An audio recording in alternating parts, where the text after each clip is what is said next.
Welcome to Mind Flexing with Alia Parker, your monthly thought expedition to everywhere and anywhere. Strap on your boots or put your feet up. Take a deep breath and let's get flexing.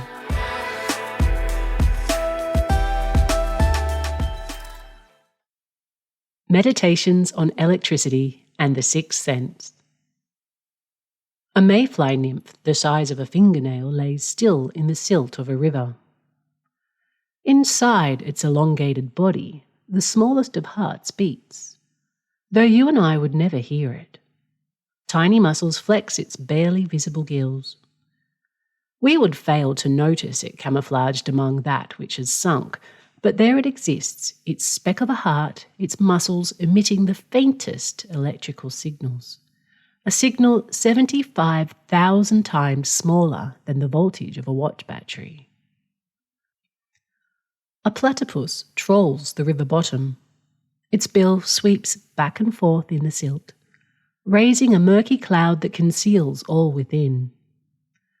The platypus cannot see the mayfly nymph, at least not with its eyes. It continues shaking its head side to side as its bill disturbs the sediment, and as it does, a map begins to build inside its mind, a diagram of inanimate objects and of the life between them. Each flex of a mayfly muscle, each flutter of electricity it emits, finds its way to the electroreceptors arranged in rows from the tip of the platypus's bill to its bridge. A sixth sense that makes the platypus an extremely efficient hunter.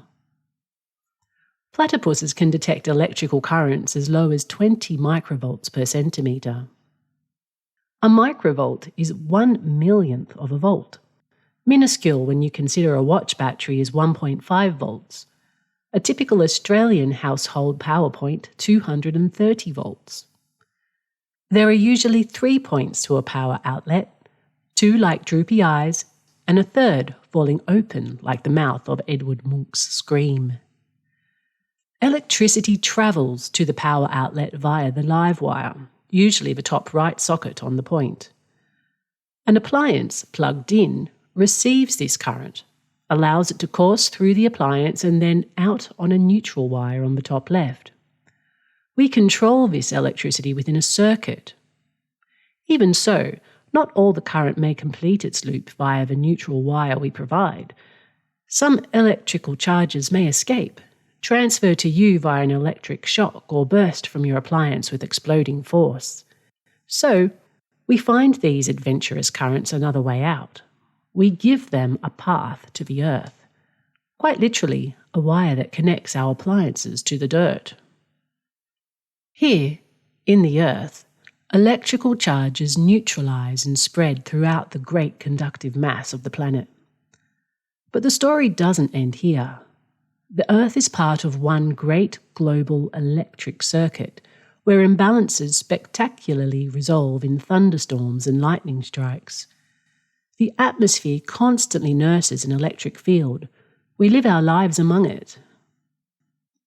My daughters, jumping on the trampoline, laugh as their hair stands on end. Bouncing, their skin rubs against the air while the soles of their feet knead at the spring mat. Electrons transfer to their bodies and are held captive, unable to discharge into the insulating rubber of the trampoline. I walk towards them, the rubber soles of my shoes creating friction with the ground, but the voltage within me is weaker than theirs. It wants to equalise, and as I reach to lift my youngest, an electric shock surges between us, causing us to startle, then laugh. We walk down to the veggie garden. It is autumn, harvest season. We pick the dead sunflowers for their seeds, pull out the tomatoes, plant brassicas and garlic.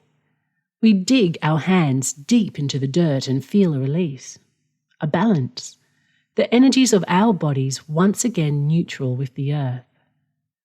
Scientific studies show a significant reduction in the voltage inside our bodies when in contact with the earth. Some believe this state may reduce inflammation. While the verdict is out, it's interesting to reflect on the fact that our species once lived in constant contact with the earth, maintaining a continual state of electrical equilibrium. These days, we move within synthetic materials, sit inside buildings and speed along roads in rubber-tired cars.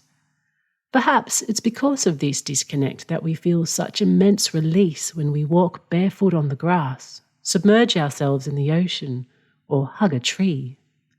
As hippie-ish as it may sound, we really do become one with the earth when we're grounded.